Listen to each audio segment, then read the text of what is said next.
In 1974, a factory worker in Ohio fed his family of 5 on a single pound of ground beef 4 nights a week. The secret was a loaf pan and a sleeve of stale crackers. Number 7 on this list stretched that same pound of meat with something you would throw in the trash today. Number 3 showed up on every church potluck table in America, and number 1 was the meal that taught a whole generation what the word dinner even meant. These 25 meatloaves carried the American working class through the roughest, most inflation-battered decade since the Depression. Then we forgot them the moment we could afford to.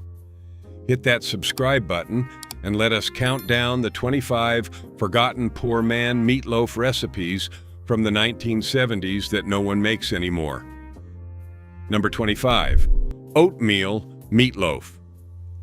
Before every recipe called for breadcrumbs in a can, your mother reached for the same round cardboard box of Quaker Oats that made breakfast. A half cup of rolled oats mixed into a pound of ground beef with an egg, a diced onion, and a splash of milk. The oats soaked up the meat juices as the loaf baked, swelling soft and disappearing into the texture until no one could tell they were there. What they did was stretch that expensive pound of beef to feed 6 people instead of 4. A whole canister of oats cost about 40 cents in 1973 and lasted a month of dinners. The oats also held the loaf together so it sliced clean instead of crumbling on the plate. Every farm wife in Iowa knew this trick by heart. She did not think of it as economizing. She thought of it as Tuesday. Number 24, saltine cracker meatloaf. When the oats ran out, the saltines stepped in. Your mother kept a sleeve of saltines in the cupboard for soup, and the stale end of the sleeve, the crackers gone soft and useless for anything else, went straight into the meatloaf. She crushed them by hand inside the wax paper, rolling a glass over the top until they turned to coarse crumbs, then folded them into the beef with egg and a squirt of yellow mustard. The crackers were already salted, so they seasoned the loaf as they thickened it. A box cost around $0.25, and nothing ever went to waste. The salt drew moisture from the meat and locked it back in, keeping the loaf tender through a 45-minute bake. Nobody wrote this down. Nobody needed to. It was simply what you did with the crackers, too broken to serve. Number 23, cornflake meatloaf. This one sounds like a mistake, but it was pure kitchen genius. When the cereal box got down to the crushed flakes and dust at the bottom, the part the kids refused to pour into a bowl, your mother saved it in a jar. Those crushed cornflakes went into the meatloaf as a binder that added a faint sweetness and a texture breadcrumbs could never match. The flakes absorbed the fat rendering off the beef and turned it into flavor instead of grease pooling in the pan. A box of Kellogg's ran about 35 cents, and the bottom third of it that would have gone in the trash instead became dinner. Some mothers even pressed whole cornflakes onto the top of the loaf for a crackling golden crust. It was the kind of resourcefulness that came from a generation that remembered ration books. Number 22, leftover rice meatloaf. Sunday's rice never got thrown out. It went into the refrigerator in a covered bowl, and by Wednesday it became the backbone of the week's meatloaf. A cup of cold cooked rice folded into a pound of ground beef, nearly doubled the volume of the loaf for the price of nothing. The rice grains soaked up the tomato and onion and beef flavor as everything baked together, and the starch bound the loaf so firmly you could slice it cold the next day for sandwiches. This was the meatloaf of families where the paycheck came every 2 weeks, and the second week was always leaner than the first. A bag of rice cost pennies per serving and stretched a single pound of meat across 2 dinners. In southern kitchens especially, this loaf was proof that nothing edible ever left that house uneaten. Number 21. Grated potato meatloaf. Here is where things get clever. When a mother had 1 pound of ground beef and 8 mouths to feed, she reached for the potato bin. 2 raw potatoes, peeled and grated fine on the same box grater she used for cheese, went straight into the meat mixture. As the loaf baked, the potato starch swelled and bound everything together, while the grated flesh melted into the beef, adding body and moisture without a trace of graininess. A 5-pound bag of potatoes cost under $1 and could stretch a meatloaf into a Sunday roast that fed the whole table.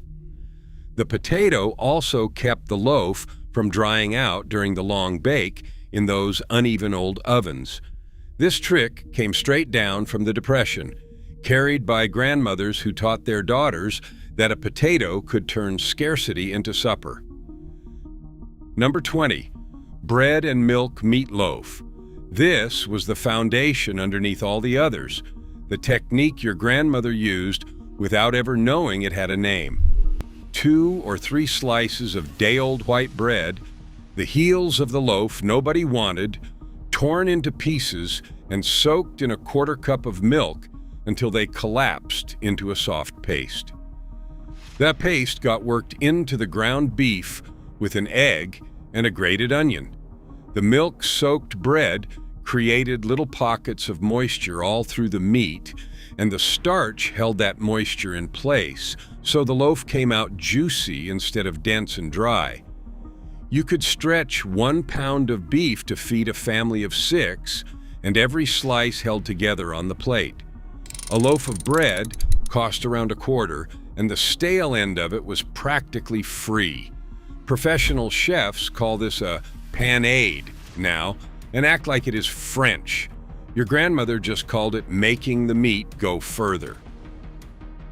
Number 19. Muffin tin meatloaf.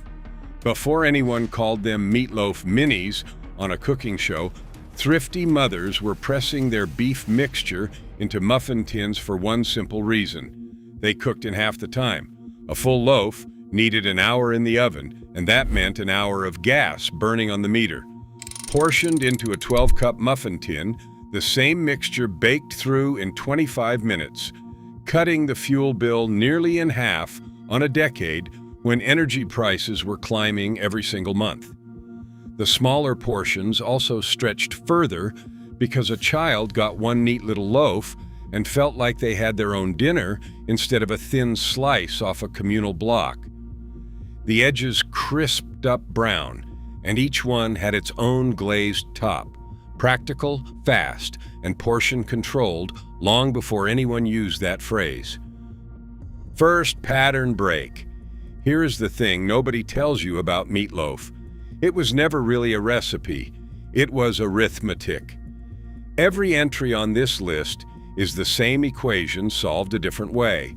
Take 1 pound of the cheapest ground beef in the case, the stuff sold in a plastic tube from the discount cooler, and figure out how to make it feed twice as many people as it should. Bread, oats, crackers, rice, potato, vegetables. Every extender on earth existed for one purpose: to fill the gap between what a pound of meat could do and what a family actually needed. The 1970s made this arithmetic urgent. Beef prices exploded so violently in 1973 that housewives across the country organized boycotts, refusing to buy meat until the prices came down. The meatloaf was the quiet answer to that crisis. It was how you kept meat on the table when meat was becoming a luxury. Every mother who made one was doing math with her hands. Number 18. Grated carrot and celery meatloaf. When the meat ran short and the garden ran long, the vegetables went into the loaf. 2 carrots and a stalk of celery grated fine, sometimes a little green pepper too, folded right into the beef until they vanished. The vegetables added bulk, moisture, and a faint sweetness, and they smuggled nutrition into a meal that was otherwise mostly starch and fat. Children who would sooner starve than eat a cooked carrot ate them by the plateful without ever knowing. A few cents worth of garden vegetables turned 3/4 of a pound of beef into a full loaf. This was the meatloaf of mothers who understood that feeding a family was not just about calories, it was about getting a stubborn 8-year-old to eat something green without a fight. The vegetables did their work in disguise. Number 17. Tomato soup meatloaf. Campbell's condensed tomato soup was not just for lunch. A whole generation of American mothers stirred it straight into the meat mixture, using it as binder, seasoning, and moisture all in one red can. Half a can went into the loaf, and the other half got thinned with a little water and poured over the top as a glaze that caramelized in the oven. The soup added a rich tomato tang and kept the loaf incredibly moist, and it cost about 13 cents a can. This was the meatloaf that showed up in the little recipe booklets Campbell's mailed to households, and it worked exactly as advertised. No chopping, no seasoning to measure, just open the can and stir. On a busy weeknight after a full shift, that convenience was worth more than the pennies it cost. It tasted like a proper Sunday dinner made on a Tuesday budget. Number 16. Brown sugar and ketchup glaze meatloaf. The meatloaf itself might be plain, but the glaze made it feel like a celebration. Your mother mixed a half cup of ketchup with a spoonful of brown sugar and a dash of mustard, then spread that thick over the top of the loaf before it went in the oven. As it baked, the sugar caramelized and the ketchup thickened into a sweet, tangy, sticky crust that the children fought over. That glaze cost almost nothing. A few tablespoons of ketchup from the bottle already in the door of the refrigerator, but it transformed the humblest loaf into something that looked and tasted intentional. It was the difference between a meatloaf that felt like getting by and one that felt like being taken care of. Every kid who grew up in the 70s remembers scraping that sweet crust off the top first. Number 15. Bacon-wrapped meatloaf. When there were 2 or 3 strips of bacon left in the package, not enough to serve everyone for breakfast, they went over the top of the meatloaf instead. Your mother laid the strips across the loaf before baking, and as the bacon rendered, its fat and smoke dripped down through the meat, seasoning the whole thing from above. The cheapest, leanest ground beef, the kind that would otherwise bake up dry, was rescued entirely by 3 strips of bacon it could never afford to be made of. The bacon crisped on top into a salty, smoky crown that made the loaf taste far richer than its ingredients. This was how a family that could not afford a good cut of meat made a bad cut taste expensive. A few slices of bacon, saved for exactly this, did the work of a marinade and a garnish at once. Number 14. Cheese-stuffed meatloaf. This was the trick that turned an ordinary loaf into an event. Your mother pressed half the meat mixture into the pan, laid a row of cheese down the center, a few slices of the orange government cheese, or a handful of shredded cheddar, then packed the rest of the meat over the top and sealed the edges. When you cut into it at the table, the cheese spilled out molten across the plate, and for a moment, a cheap weeknight dinner felt genuinely luxurious. A little cheese went a long way hidden in the center, far more impressive than the same amount melted on top. Children begged for the end slices where the cheese pooled. It cost the family almost nothing extra, but it delivered a sense of abundance that a plain loaf never could. That molten center was theater on a budget. Number 13. Surprise egg meatloaf. Here is one that has almost completely vanished. Your mother would boil 3 or 4 eggs, peel them, and lay them end to end down the center of the meat mixture before sealing the loaf around them. When she sliced it at the table, each piece revealed a perfect ring of white with a golden yolk in the middle, and the children gasped like it was a magic trick. But the surprise was also strategy.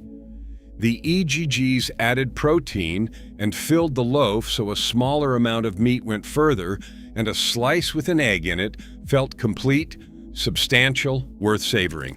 Eggs cost about 60 cents a dozen and turned an ordinary loaf into something that looked like it belonged in a magazine. This showed up in church cookbooks across the Midwest under names like picnic loaf, prized for how it looked cold and sliced. Second pattern break. Here is what the ground beef counter does not want you to think about. Every extender on this list, the oats, the bread, the rice, the egg in the middle, existed because meat was the single most expensive thing a working family bought. And the meatloaf was the great equalizer. It did not matter if you bought the leanest, most expensive ground round or the cheapest fatty tube from the discount bin, because once you mixed it with bread and onion and baked it under a glaze, it all tasted like dinner. The loaf hid the quality of the meat completely. A family stretching a single pound across 6 plates ate the exact same meal in spirit as the family that could afford 2 pounds. That was the quiet dignity of it. Nobody at that table felt poor. The meatloaf made everyone equal, and it did it with a loaf pan and whatever was in the cupboard. Number 12, pork and beef mix meatloaf. The butchers knew a secret, and the smart mothers learned it from them. A little ground pork mixed into the ground beef, even just a quarter pound, transformed the whole loaf.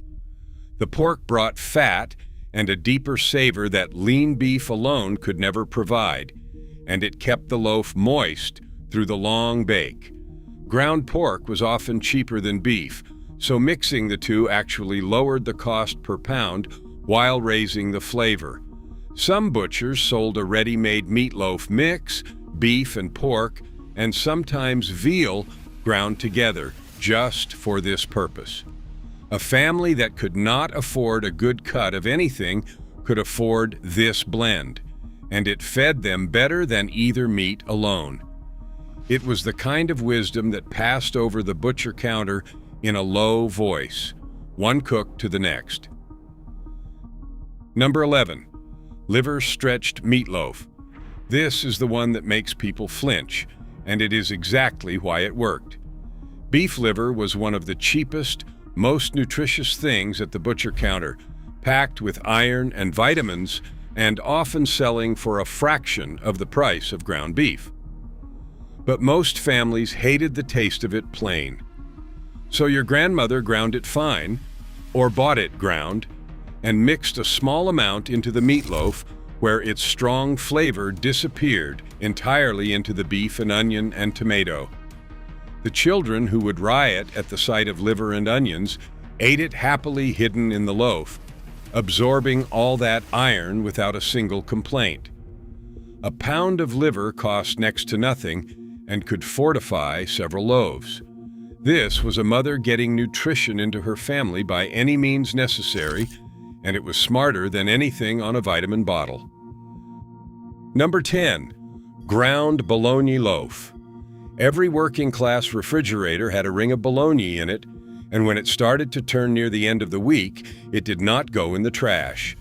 Your mother ground it up in the meat grinder clamped to the counter, mixed it with an egg and some crushed crackers and a little mustard, and baked it into a loaf.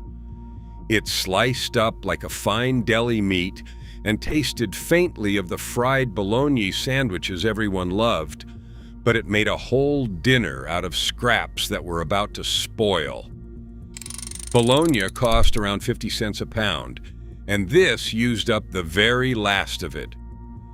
Served hot with a spoonful of gravy or cold in a sandwich the next day, the bologna loaf was pure Depression-era ingenuity carried forward into the 70s. It was the meatloaf of using every last thing. Number 9. Spam loaf. When even ground beef felt out of reach, the can of Spam in the cupboard became the meatloaf. Your mother chopped it or ground it, mixed it with crushed crackers, a beaten egg, and a little mustard and brown sugar, pressed it into a loaf pan, and baked it until the top glazed and browned.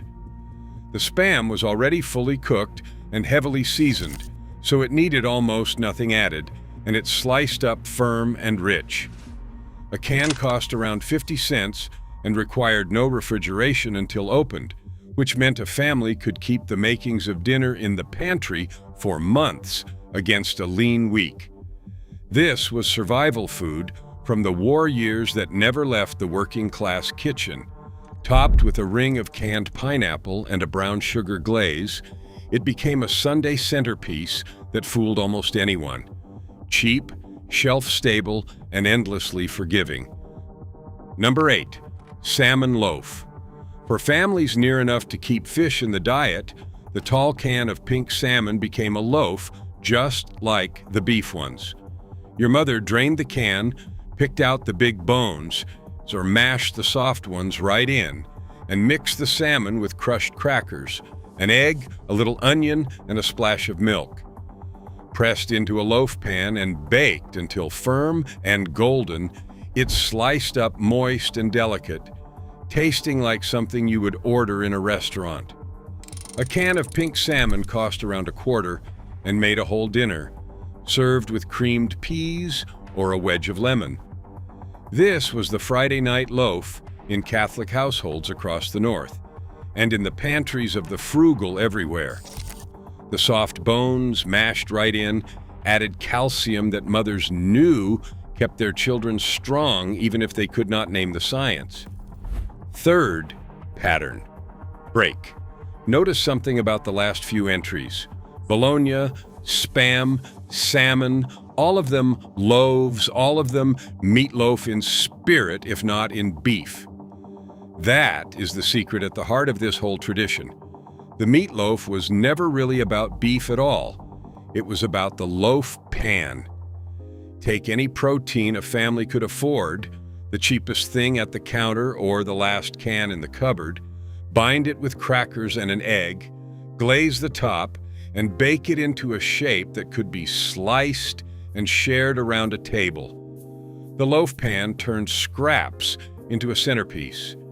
It gave the poorest dinner a form and a ceremony, something you carried to the table whole and cut in front of everyone, the way wealthy families carved a roast.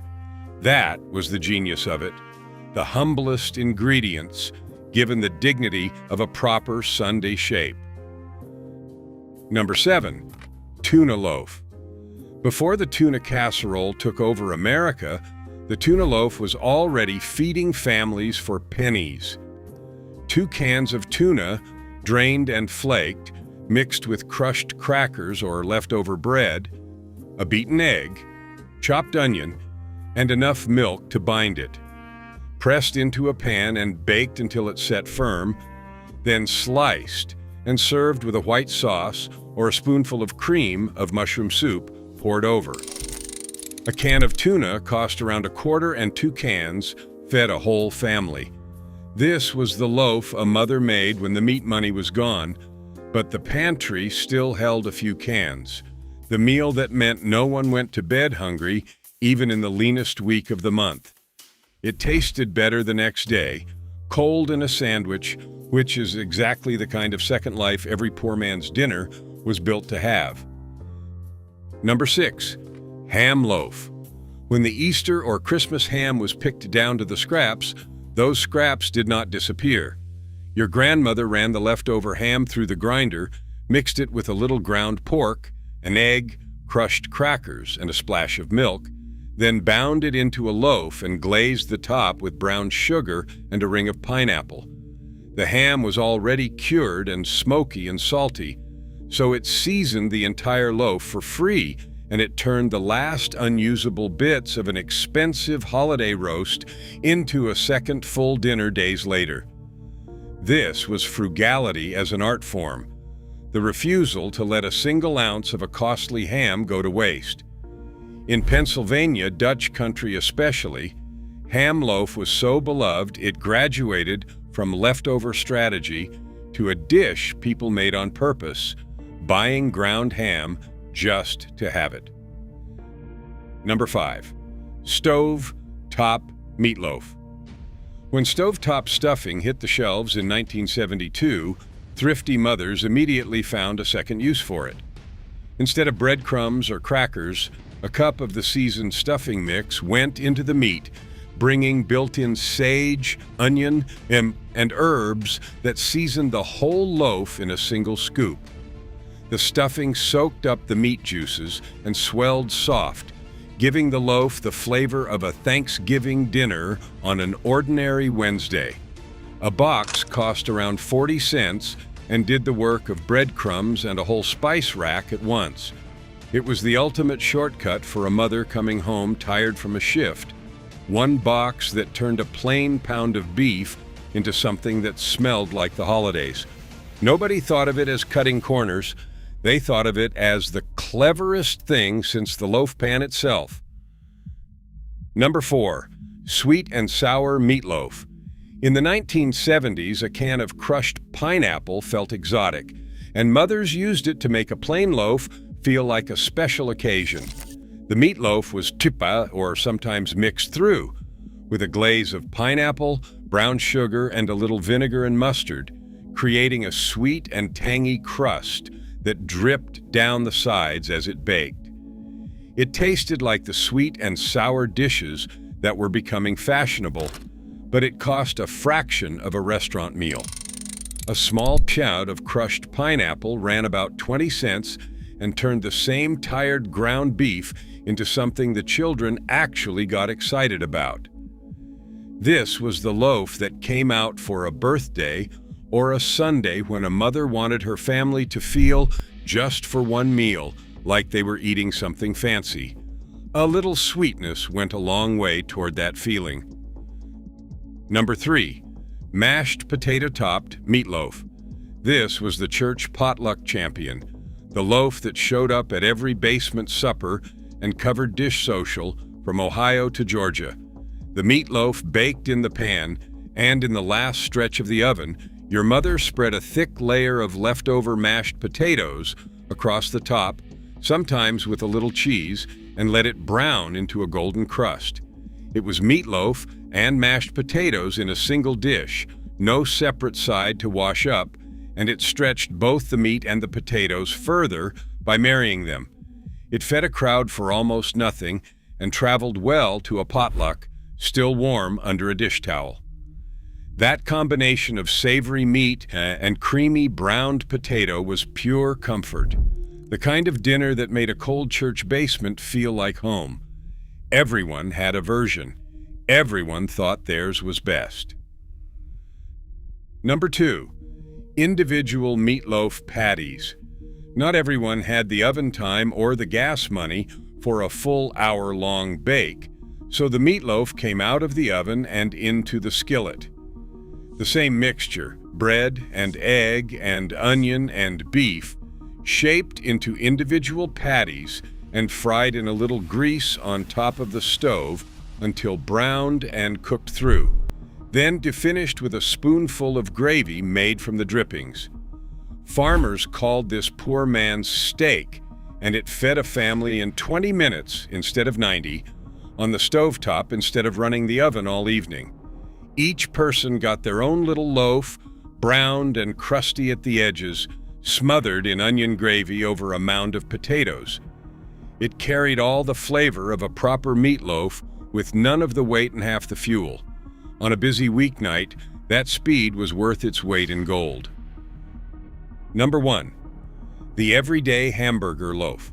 At the very top of this list is the loaf so plain, so universal, so completely stripped of anything special that naming it almost feels like a letdown.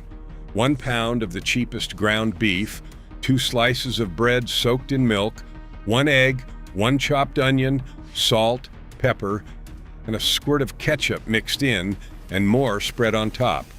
That was the entire recipe, and it appeared on more American dinner tables in the 1970s than any other meal on this list. It cost under $1, and it fed a family of 6 with a slice left over for a sandwich. This was the loaf that taught a whole generation what dinner meant. It was on the table when the paycheck was thin, and it was on the table when things were fine. The same loaf either way. The great constant of the working-class kitchen. Every mother made it. Every child grew up on it. And then those children grew up, could finally afford steak, and quietly stopped making the loaf that had carried them through. It is the meal we should remember most because it asked for so little and gave a family everything it needed. Here is my challenge. Make one of these this week. Just one. The oatmeal loaf, the tomato soup loaf, the plain hamburger loaf, your mother pulled out of the oven 100 times without a second thought. Then come back and tell me if it was as humble as you expected, because I made the bread and milk loaf last Sunday, and my kids asked why it tasted better than anything from a box. Drop the one you are going to make in the comments. I want to know if the cheese-stuffed loaf gets more love than the surprise egg, because these were never just cheap dinners. They were a whole way of feeding people you loved on almost nothing and doing it with pride.